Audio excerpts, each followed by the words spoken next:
ਕੂਫਾ ਸਿਰਫ ਇਰਾਕ ਵਿੱਚ ਨਹੀਂ, ਹਰ ਮੁਲਕ ਵਿੱਚ, ਹਰ ਮੁਲਕ ਦੇ ਹਰ ਸ਼ਹਿਰ ਦੇ ਵਿੱਚ ਨਿੱਕੇ ਨਿੱਕੇ ਕੂਫੇ ਮੌਜੂਦ ਨੇ, ਜਿੱਥੇ ਸੈਂਕੜਿਆਂ ਇਨਸਾਨਾਂ ਦੀ ਮੌਜੂਦਗੀ ਦੇ ਵਿੱਚ ਕਿਸੇ ਇੱਕ ਬੇਗੁਨਾਹ ਇਨਸਾਨ ਨੂੰ ਕਤਲ ਕੀਤਾ ਜਾ ਰਿਹਾ ਹੁੰਦਾ ਹੈ ਔਰ ਉਹ ਸਾਰੇ ਤਮਾਸ਼ਾ ਵੇਖੀ ਜਾ ਰਹੇ ਹੁੰਦੇ ਨੇ। ਇੰਜ ਦਾ ਹੀ ਇੱਕ ਕੂਫਾ ਨਵਾਂ ਬਰਪਾ ਹੋਇਆ, ਜਿੱਥੇ ਦੋ ਸੱਕੇ ਭਰਾਵਾਂ ਨੂੰ ਭੀੜ ਦੇ ਵਿੱਚ ਚੰਦ ਲੋਕਾਂ ਨੇ ਹਮਲਾ ਕਰਕੇ ਕਤਲ ਕਰ ਦਿੱਤਾ ਤੇ ਲੋਕ ਸਿਰਫ ਉਹਦਾ ਤਮਾਸ਼ਾ ਵੇਖਦੇ ਰਹੇ। अस्सलाम वालेकुम नाज़रीन, बुलेखा टीवी दे नाल मैं आज़म तौकीर।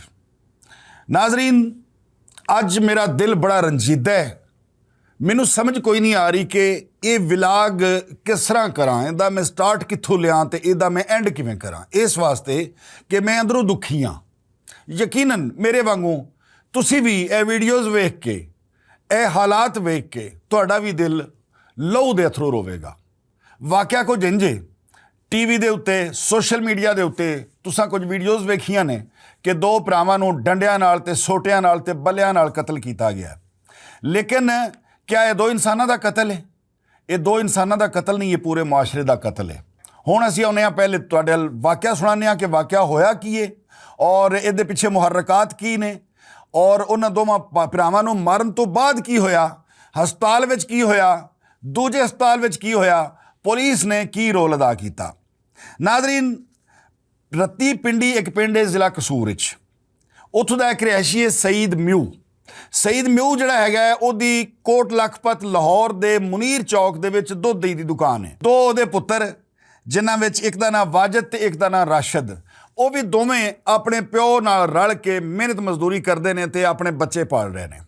ਵੱਡਾ ਜਿਹੜਾ ਹੈਗਾ ਉਹ ਸ਼ਾਦੀशुदा ਹੈ, ਨਿੱਕਾ ਜਿਹੜਾ ਹੈ ਉਹ ਗੈਰ ਸ਼ਾਦੀशुदा ਹੈ। ਜਿਹੜਾ ਸ਼ਾਦੀशुदा ਹੈ ਉਹਦੇ ਕੋਲ 4 ਨਿੱਕੇ ਬੱਚੇ ਨੇ। ਇਹ ਦੋਵੇਂ ਭਰਾ ਲਾਹੌਰ ਤੋਂ ਆਪਣੀ ਦੁਕਾਨ ਤੋਂ ਵਾਪਸ ਪਿੰਡ ਜਾਂਦੇ ਨੇ। ਰਸਤੇ ਦੇ ਵਿੱਚ ਕੋਟ ਰਾਧਾ ਕਿਸ਼ਨ ਦੇ ਲਾਗੇ ਇੱਕ ਸਟਾਪ ਹੈ ਪੰਬਾ ਸਟਾਪ ਦੇ ਕੋਲ ਰੇੜੀਆਂ ਲੱਗੀਆਂ ਨੇ ਫਰੂਟ ਵਾਲੀਆਂ। ਇੱਕ ਸਟਾਪ ਹੈ ਛੋਟਾ ਜਿਹਾ। ਅੱਛਾ, ਦੋਵੇਂ ਸੋਚਦੇ ਨੇ ਕਿ ਕਿਉਂ ਨਾ ਆਪਣੇ ਉਹਨਾਂ ਛੋਟੇ ਮਾਸੂਮ ਬੱਚਿਆਂ ਲਈ ਕੋਈ ਚੀਜ਼ ਲੈਂਦੇ ਜਾਈਏ। ਜ਼ਾਹਿਰ ਹੈ ਜਦੋਂ ਬੰਦਾ ਘਰੋਂ ਬਾਹਰ ਜਾਂਦਾ ਹੈ ਨਾ, ਮਿਹਨਤਕਸ਼ ਹੋਵੇ ਜਾਂ ਤਗੜਾ ਜਿਵੇਂ ਦਾ ਵੀ ਬੰਦਾ ਹੋਵੇ, ਉਹਦੀ ਕੋਸ਼ਿਸ਼ ਹੁੰਦੀ ਹੈ ਕਿ ਆਪਣੇ ਬੱਚਿਆਂ ਲਈ ਕੁਛ ਨਾ ਕੁਛ ਲੈ ਕੇ ਜਾਵਾਂ। ਸੋ ਇਹ ਸੋਚ ਕੇ ਇਹ ਇੱਕ ਫਰੂਟ ਵਾਲੇ ਕੋਲ ਖੜੇ ਹੋ ਜਾਂਦੇ ਨੇ। ਉਹਦੇ ਕੋਲ ਕੇਲਿਆਂ ਦਾ ਰੇਟ ਪੁੱਛਦੇ ਨੇ। ਉਹ ਕਹਿੰਦੇ ਜੀ 130 ਰੁਪਏ ਦਰਜਨ। ਇਹ ਜੇਬ 'ਚੋਂ ਪਰਸ ਕੱਢਦੇ ਨੇ। ਪਰਸ ਕੱਢ ਕੇ ਵੇਖਦੇ ਨੇ ਤੇ 100 ਰੁਪਇਆ ਟੁੱਟਾ ਹੈ, ਬਾਕੀ 5-5 ਹਜ਼ਾਰ ਦੇ ਨੋਟ ਨੇ। ਇਹ ਉਹਨੂੰ ਕਹਿੰਦੇ ਨੇ ਕਿ ਤੂੰ ਸਾਨੂੰ 100 ਰੁਪਏ ਦੇ, ਸਾਡੇ ਕੋਲ ਪੈਸੇ ਟੁੱਟੇ ਹੋਏ ਨਹੀਂ। ਉਹ ਬਜ਼ਿੱਦ ਦੇ ਕੇ ਮੈਂ ਆਪਣਾ ਉਹ ਮੁੰਗਰ ਜਿਹਾ ਹੁੰਦਾ ਜਿਹਦੇ ਉੱਤੇ ਸਾਰੇ ਕੇਲੇ ਜਿਹੇ ਲੱਗੇ ਹੁੰਦੇ ਨੇ ਕਿ ਮੈਂ ਆਪਣਾ ਉਹ ਖਰਾਬ ਨਹੀਂ ਕਰਨਾ, ਤੁਸੀਂ ਇੰਜ ਕਰੋ ਕਿ 130 ਰੁਪਏ ਪੂਰੇ ਦਿਓ ਤੇ ਮੈਂ ਤੁਹਾਨੂੰ ਦਰਜਨ ਪੂਰੀ ਦਿਆਂ। ਉਹ ਕਹਿੰਦੇ ਨੇ ਕਿ ਸਾਡੇ ਕੋਲ ਹੈ ਨਹੀਂ, ਸਾਡੇ ਕੋਲ 5-5 ਹਜ਼ਾਰ ਵਾਲੇ ਨੋਟ ਨੇ, 100 ਰੁਪਇਆ ਟੁੱਟਾ ਹੈ, ਤੂੰ ਉਹਦੇ ਦੇ ਦੂਜੇ ਕੇਲੇ ਨਾਲ ਉਤਾਰ ਲੈ। ਖੈਰ ਇਹ ਇਸ ਗੱਲ ਦੇ ਉੱਤੇ ਝਗੜਾ ਸ਼ੁਰੂ ਹੋ ਜਾਂਦਾ ਹੈ, ਯਾਨੀ 30 ਰੁਪਈਆਂ ਦਾ ਜਿਹੜਾ ਰੌਲਾ ਹੈ ਇਹਦੇ ਉੱਤੇ ਝਗੜਾ ਸ਼ੁਰੂ ਹੋ ਜਾਂਦਾ ਹੈ। ਮੂੰਹਮਾਰੀ ਸ਼ੁਰੂ ਹੋ ਜਾਂਦੀ ਹੈ। ਜਦੋਂ ਮੂੰਹਮਾਰੀ ਸ਼ੁਰੂ ਹੋ ਜਾਂਦੀ ਹੈ ਤੇ ਜਿਹੜਾ ਉਹ ਦੁਕਾਨਦਾਰ ਹੈ ਉਹ ਆਪਣੇ ਭਰਾ ਨੂੰ ਕਾਲ ਕਰਦਾ ਹੈ ਕਿ ਦੁਕਾਨ ਉੱਤੇ ਝਗੜਾ ਹੋ ਗਿਆ ਤੇ ਜਲਦੀ ਆ। ਜਦੋਂ ਕਾਲ ਕਰਦਾ ਹੈ ਤੇ ਉਹਦਾ ਭਰਾ ਜਿਹੜਾ ਹੈ ਉਹ ਕੀ ਕਰ ਰਿਹਾ ਉਸ ਟਾਈਮ, ਉਹ ਲਾਗੇ ਹੀ ਕ੍ਰਿਕਟ ਖੇਲ ਰਿਹਾ ਸੀ ਮੁੰਡਿਆਂ ਨਾਲ। ਉਹਨੂੰ ਜਦੋਂ ਫੋਨ ਆਉਂਦਾ ਵੇ ਤੇ ਉਹ ਫੌਰੀ ਤੌਰ ਤੇ ਵਿਕਟਾਂ ਔਰ ਉਹ ਬੱਲਾ ਉਹ ਹੱਥ 'ਚ ਕਰਕੇ ਸਾਰੀ ਟੀਮ ਕ੍ਰਿਕਟ ਦੀ ਨੂੰ ਨਾਲ ਰਲਾ ਕੇ ਉਹ ਫੌਰੀ ਤੌਰ ਤੇ ਦੁਕਾਨ ਤੇ ਪਹੁੰਚਦਾ ਹੈ। ਦੁਕਾਨ ਤੇ ਪਹੁੰਚ ਕੇ ਉਹ ਨਾ ਪੁੱਛਦਾ ਵੀ ਹੋਇਆ ਕੀ ਹੈ, ਨਾ ਪੁੱਛਦਾ ਵੀ ਰੌਲਾ ਕਿਸ ਗੱਲ ਦਾ ਹੈ। ਉਹ ਆਉਂਦੇ ਹੀ ਉਹਨਾਂ ਦੋਵਾਂ ਭਰਾਵਾਂ ਦੇ ਉੱਤੇ ਸਾਰੀ ਕ੍ਰਿਕਟ ਟੀਮ ਜਿਹੜੀ ਉਹ ਤਸ਼ੱਦਦ ਕਰਨਾ ਸ਼ੁਰੂ ਕਰ ਦਿੰਦੀ ਹੈ। ਤਸ਼ੱਦਦ ਫਿਰ ਉਹਨਾਂ ਇਸ ਤਰ੍ਹਾਂ ਦਾ ਕੀਤਾ ਹੈ ਜਿਹਦੇ ਹੱਥ 'ਚ ਜੋ ਆਇਆ ਹੈ ਉਹ ਉਹਨਾਂ ਨੂੰ ਮਾਰੀ ਜਾ ਰਿਹਾ। ਅੱਛਾ, ਇਸ ਦੌਰਾਨ ਜਿਹੜਾ ਇੱਕ ਭਰਾ ਵੇ ਉਹ ਡਿੱਗ ਜਾਂਦਾ ਹੈ ਔਰ ਉਹਦੀ ਆਨ ਦੀ ਸਪਾਟ ਮੌਤ ਹੋ ਜਾਂਦੀ ਹੈ। ਦੂਜਾ ਭਰਾ ਸ਼ਦੀਦ ਜ਼ਖਮੀ ਹਾਲਤ ਵਿੱਚ, ਤੁਸੀਂ ਵੀਡੀਓਜ਼ ਨਾਲ ਵੇਖ ਵੀ ਰਹੇ ਹੋ ਕਿ ਉਹ ਸ਼ਦੀਦ ਜ਼ਖਮੀ ਹਾਲਤ ਵਿੱਚ ਲਹੂ ਲੁਹਾਨ ਹੈ ਔਰ ਉਹ ਆਪਣੇ ਮਕਤੂਲ ਭਰਾ ਦਾ ਸਿਰ ਚੁੱਕ ਕੇ ਆਪਣੀ ਝੋਲੀ 'ਚ ਰੱਖ ਕੇ ਬੈਠਾ ਹੈ ਤੇ ਕਿਸੇ ਨੂੰ ਕਹਿ ਰਿਹਾ ਕਿ ਖੁਦਾ ਦਾ ਵਾਸਤਾ ਹੈ, ਮੈਂ ਤੁਹਾਨੂੰ ਨੰਬਰ ਦੇਣਾ, ਮੇਰੇ ਘਰਦਿਆਂ ਨਾਲ ਰਾਬਤਾ ਕਰੋ, ਸਾਨੂੰ ਆ ਕੇ ਚੁੱਕਣ। ਇਸ ਦੌਰਾਨ ਇੱਕ ਸ਼ਿਮਰ ਦੀ ਔਲਾਦ ਦੂਰੋਂ ਬੱਲਾ ਲੈ ਕੇ ਦੌੜਦਾ ਹੋਇਆ ਆ ਰਿਹਾ ਔਰ ਉਹਨੇ ਇੰਝ ਹੀ ਸਮਝਿਆ ਜਿਵੇਂ ਅੱਗੇ ਮੇਰੇ ਗੇਂਦ ਹੈਗੀ ਹੈ ਤੇ ਮੈਂ ਛੱਕਾ ਮਾਰਨਾ ਹੈ ਔਰ ਉਹਨੇ ਦਿਮਾਗ ਦੇ ਪਿੱਛੋਂ ਆ ਕੇ ਬੱਲਾ ਮਾਰ ਦਿੱਤਾ ਹੈ। ਅਫਸੋਸ ਦੀ ਗੱਲ ਇਹ ਵੇ ਕਿ ਦੋਵਾਂ ਸਾਈਡਾਂ ਦੇ ਉੱਤੇ ਲੋਕਾਂ ਦੀ ਇੱਕ ਭੀੜ ਜਮ੍ਹਾਂ ਹੈ, ਯਾਨੀ ਪੂਰਾ ਕੂਫਾ ਹੈ। ਕਿਸੇ ਨੇ ਉਹਦਾ ਹੱਥ ਨਹੀਂ ਰੋਕਿਆ। ਵੀਡੀਓ ਬਣਾਈ ਜਾ ਰਹੀ ਹੈ, ਤਮਾਸ਼ਾ ਵੇਖਿਆ ਜਾ ਰਿਹਾ ਹੈ, ਲੋਕ ਹੱਸ ਰਹੇ ਨੇ, ਕੋਈ ਬੰਦਾ ਉਹਨੂੰ ਰੋਕਣ ਵਾਲਾ ਨਹੀਂ ਹੈ। ਉਹ ਮੌਲਵੀ ਜਿਹਾ ਲਾਂਦਾ ਹੋਇਆ ਆਉਂਦਾ ਆ ਕੇ ਤੇ ਉਹ ਜ਼ਲੀਲ ਇਨਸਾਨ ਪਿੱਛੋਂ ਦਿਮਾਗ ਵਿੱਚ ਉਹਨੂੰ ਅੱਗੇ ਬੱਲਾ ਮਾਰਦਾ ਹੈ ਤੇ ਉਹ ਵੀ ਉੱਥੇ ਹੀ ਉਲਟ ਜਾਂਦਾ ਹੈ ਆਪਣੇ ਭਰਾ ਦੀ ਲਾਸ਼ ਦੇ ਉੱਤੇ। ਜਦੋਂ ਇਹ ਵਾਕਿਆ ਹੋ ਜਾਂਦਾ ਹੈ ਤੇ ਕੋਈ ਬੰਦਾ ਪੁਲਿਸ ਨੂੰ 15 ਤੇ ਕਾਲ ਕਰਦਾ ਹੈ ਇੱਥੇ ਵਾਕਿਆ ਹੋ ਗਿਆ, ਲੇਕਿਨ ਹਸਬੇ ਰਿਵਾਇਤ ਸਾਡੀ ਪੁਲਿਸ ਮੌਕੇ ਤੇ ਨਹੀਂ ਪਹੁੰਚੀ। ਸ਼ਾਇਦ ਟਾਈਮਲੀ ਪਹੁੰਚ ਜਾਂਦੇ, ਟਾਈਮਲੀ ਉਹਨਾਂ ਨੂੰ ਚੁੱਕ ਕੇ ਉੱਥੋਂ ਲਾਇਆ ਜਾਂਦਾ ਤੇ ਸ਼ਾਇਦ ਇੱਕ ਭਰਾ ਬਚ ਜਾਂਦਾ, ਲੇਕਿਨ ਐਸਾ ਨਹੀਂ ਹੋਇਆ। ਉਹ ਕਿੰਨੀ ਦੇਰ ਉੱਥੇ ਪੈ ਰਹੇ ਨੇ ਔਰ ਕੂਫੀ ਕੋਲ ਖਲੋ ਕੇ ਤਮਾਸ਼ਾ ਵੇਖਦੇ ਰਹੇ ਨੇ। ਕਿਸੇ ਕੋ ਹਜ਼ਰਤ ਅਲੀ अलैहिस्सलाम ਦਾ ਫਰਮਾਨ ਹੈ, ਆਪ ਦਾ ਕੌਲ ਹੈ ਕਿ ਕੂਫੀ ਜਿਹੜੇ ਨੇ ਨਾ, ਇਹਨਾਂ ਦਾ ਮਿਜ਼ਾਜ ਹਾਮਲਾ ਔਰਤਾਂ ਵਰਗਾ ਹੁੰਦਾ ਹੈ, ਪਲ ਪਲ ਵਿੱਚ ਤਬਦੀਲ ਹੁੰਦੇ ਨੇ। ਸੇਮ ਇਹੀ ਕਹਾਣੀ ਹੈ, ਹਰ ਜਗ੍ਹਾ ਤੇ ਕੂਫਾ ਮੌਜੂਦ ਹੈ। ਇੰਨੇ ਲੋਕਾਂ ਦੇ ਸਾਹਮਣੇ ਕਿਸੇ ਬੇਗੁਨਾਹ ਇਨਸਾਨ ਨੂੰ ਕਤਲ ਕਰ ਬੇਨੇ, ਬੇਗੁਨਾਹ ਤੇ ਬੇਗੁਨਾਹ ਰਹਿ ਗਿਆ। ਮੈਂ ਸਮਝਣਾ ਕਿਸੇ ਦੀ ਦੁਸ਼ਮਣੀ ਵੀ ਹੋਵੇ ਨਾ, ਕਿਸੇ ਜ਼ਮਾਨੇ ਵਿੱਚ ਇੰਜ ਹੁੰਦਾ ਸੀ ਕਿ ਲੋਕਾਂ ਦੇ ਸਾਹਮਣੇ ਉਹ ਬੰਦਾ ਨਹੀਂ ਸੀ ਇੰਜ ਮਾਰਨ ਦਿੰਦੇ ਕਿਸੇ ਨੂੰ, ਵੀ ਬੇਸ਼ੱਕ ਇਹ ਤੇਰਾ ਮੁਖਾਲਫ ਹੈ, ਲੇਕਿਨ ਇੰਨੇ ਅਸੀਂ ਲੋਕ ਰਹੇ ਸਾਡੇ ਸਾਹਮਣੇ ਤੋਂ ਬੰਦਾ ਮਾਰ ਜਾਏਗਾ, ਇੰਜ ਨਹੀਂ ਹੋਏਗਾ। ਲੇਕਿਨ ਇਹ ਬੇਗੈਰਤ, ਇਹ ਜ਼ਲੀਲ ਸਾਰੇ ਵੇਖਦੇ ਰਹਿ ਗਏ ਨੇ ਔਰ ਉਹਨਾਂ ਦੋਵਾਂ ਭਰਾਵਾਂ ਨੂੰ ਲਹੂ ਲੁਹਾਨ ਕਰ ਦਿੱਤਾ। ਇੱਕ ਮੌਕੇ ਤੇ ਮਰ ਗਿਆ, ਦੂਜਾ ਜ਼ਖਮੀ ਹੈ। ਖੈਰ ਪੁਲਿਸ ਕੋਈ ਨਾ ਆਈ, ਵਾਰਸਾਂ ਨੂੰ ਇਤਲਾਹ ਹੋਈ, ਵਾਰਿਸ ਰੋਂਦੇ ਪਿੱਟਦੇ ਉੱਥੇ ਆਉਂਦੇ ਨੇ, ਆ ਕੇ ਉੱਥੋਂ ਦੋਵਾਂ ਭਰਾਵਾਂ ਨੂੰ ਚੁੱਕਦੇ ਨੇ, ਚੁੱਕ ਕੇ ਲੈ ਜਾਂਦੇ ਨੇ ਜਦੀਦ ਤਰੀਨ ਹਸਪਤਾਲ ਰਾਏਵਿੰਡ। ਜਦੀਦ ਤਰੀਨ ਪਾਕਿਸਤਾਨ, ਤਰੱਕੀ ਯਾਫਤਾ ਮੁਲਕ ਪਾਕਿਸਤਾਨ ਦਾ ਸਭ ਤੋਂ ਅਮੀਰ ਇਲਾਕਾ ਰਾਏਵਿੰਡ ਰੋਡ, ਜਿੱਥੇ ਜਾਇਦਾਦਾਂ ਦੀਆਂ ਕੀਮਤਾਂ ਅਸਮਾਨ ਤੇ ਪਹੁੰਚ ਚੁੱਕੀਆਂ ਨੇ, ਕਿਉਂਕਿ ਉੱਥੇ ਸ਼ਰੀਫ ਬਰਾਦਰਨ ਰਹਿੰਦੇ ਨੇ। ਖੂਬਸੂਰਤ ਸੜਕਾਂ ਨੇ, ਰੱਜ ਕੇ ਸੋਹਣੇ ਹਸਪਤਾਲ ਬਣਾਤੇ ਗਏ ਨੇ, ਉੱਤੇ ਪਤਾ ਨਹੀਂ ਕਿਹਦੇ ਕਿਹਦੇ ਬੈਨਰ ਵੀ ਲਾਤੇ ਗਏ ਨੇ। ਲੇਕਿਨ ਹਾਲਤ ਇਹ ਵੇ ਕਿ ਉਹਨਾਂ ਕਿਹਾ ਕਿ ਸਾਡੇ ਕੋਲ ਤੁਹਾਡਾ ਇਲਾਜ ਕਰਨ ਲਈ ਕੁਛ ਵੀ ਨਹੀਂ, ਸਾਡੇ ਕੋਲ ਤੁਹਾਨੂੰ ਕੱਖ ਨਹੀਂ ਲੱਭਣਾ, ਬਸ ਕੋਈ ਸਿਰ ਪੀੜ ਦੀ ਗੋਲੀ ਲੈਣੀ ਜੇ ਤੇ ਉਹ ਲੱਭਣੀ ਜੇ। ਉਹਨਾਂ ਕਿਹਾ ਸਾਨੂੰ ਐਂਬੂਲੈਂਸ ਦਿਓ, ਅਸੀਂ ਇਹਨਾਂ ਨੂੰ ਚੁੱਕ ਕੇ ਕਿਸੇ ਹੋਰ ਪੈਸੇ ਲੈ ਜਾਈਏ। ਹਸਪਤਾਲ ਵਾਲਿਆਂ ਕਿਹਾ ਸਾਡੇ ਕੋਲ ਤੇ ਐਂਬੂਲੈਂਸ ਵੀ ਕੋਈ ਨਹੀਂ। ਜਦੀਦ ਤਰੀਨ ਹਸਪਤਾਲ।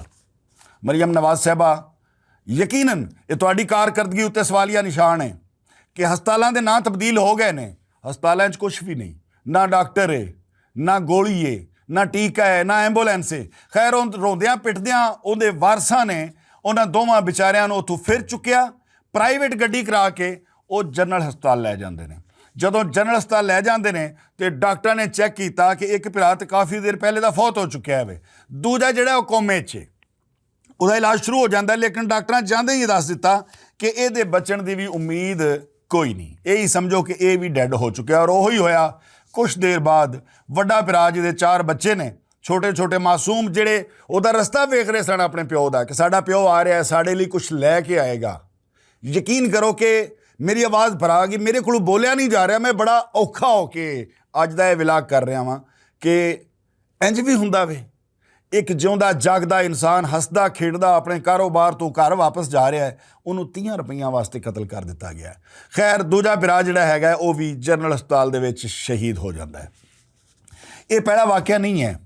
ਜਿਵੇਂ ਮੈਂ ਦੱਸਿਆ ਨਾ ਕਿ ਛੋਟੇ ਛੋਟੇ ਕੂਫੇ ਹਰ ਜਗ੍ਹਾ ਤੇ ਮੌਜੂਦ ਨੇ। ਤੁਹਾਨੂੰ ਯਾਦ ਹੋਣਾ ਹੈ ਸਿਆਲਕੋਟ ਦੇ ਵਿੱਚ ਵੀ ਇੱਕ ਵਾਕਿਆ ਹੋਇਆ ਸੀ, 2 ਸਕੇ ਭਰਾਵਾਂ ਨੂੰ ਭੀੜ ਦੇ ਸਾਹਮਣੇ ਕਤਲ ਕਰ ਦਿੱਤਾ ਗਿਆ ਸੀ। ਗੱਲ ਕੋਈ ਨਹੀਂ ਸੀ ਪਿੱਛੇ, ਕੋਈ ਕਹਾਣੀ ਨਹੀਂ ਸੀ, ਕੋਈ ਜਾਇਦਾਦ ਦਾ ਰੌਲਾ ਨਹੀਂ ਸੀ, ਕੋਈ ਕਿਸੇ ਲੜਕੀ ਦਾ ਚੱਕਰ ਨਹੀਂ ਸੀ, ਯਾਨੀ ਗੈਰਤ ਦਾ ਵੀ ਕੋਈ ਚੱਕਰ ਨਹੀਂ ਸੀ।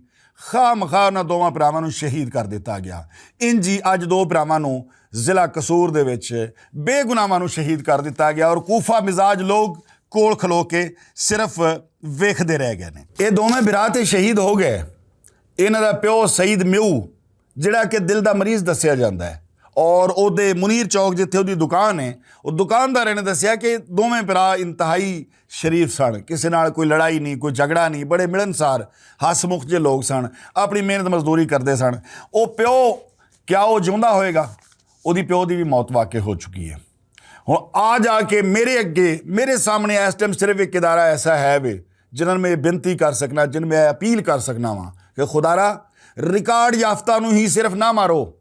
ਇੰਜ ਦੇ ਜ਼ਾਲਿਮ ਲੋਕ, ਇੰਜ ਦੇ ਸ਼ਿਮਰ ਲਈਨ ਲੋਕ ਜਿਹੜੇ ਹਰ ਜਗ੍ਹਾ ਤੇ ਮੌਜੂਦ ਨੇ, ਜਿਹੜੇ ਛੋਟੀ ਛੋਟੀ ਗੱਲ ਤੋਂ ਕਈਆਂ ਦੇ ਘਰ ਉਜਾੜ ਦਿੰਦੇ ਨੇ, ਇਹਨਾਂ ਨੂੰ ਵੀ ਫੜ ਫੜ ਕੇ ਮਾਰੋ। ਮੇਰੀ ਗੁਜ਼ਾਰਿਸ਼ ਹੈ ਸਿਪਾਹ ਸਾਲਾਰ ਅੱਗੇ CCD ਦੇ ਸਿਪਾਹ ਸਾਲਾਰ ਸੁਹੇਲ ਜ਼ਫਰ ਚੱਠੇ ਔਰ ਅੱਗੇ, ਚੱਠਾ ਸਾਹਿਬ ਰਿਕਾਰਡ ਯਾਫਤਾ ਤੁਸੀਂ ਮਾਰੋ, ਟਕਾ ਕੇ ਮਾਰੋ, ਇਹ ਗੰਦ ਖਤਮ ਕਰੋ ਔਰ ਬਹੁਤ ਅੱਛਾ ਤੁਸੀਂ ਕੰਮ ਕਰ ਰਹੇ ਹੋ। ਲੇਕਿਨ ਇਹ ਲੋਕ ਜਿਹੜੇ ਨੇ ਇਹਨਾਂ ਤੇ ਮੁਕੱਦਮਾ ਦਰਜ, ਅੱਛਾ ਮੁਕੱਦਮੇ ਤੋਂ ਮੈਨੂੰ ਗੱਲ ਯਾਦ ਆਈ, ਪੁਲਿਸ ਦੀਆਂ ਸਪੀਡਾਂ ਵੇਖੋ।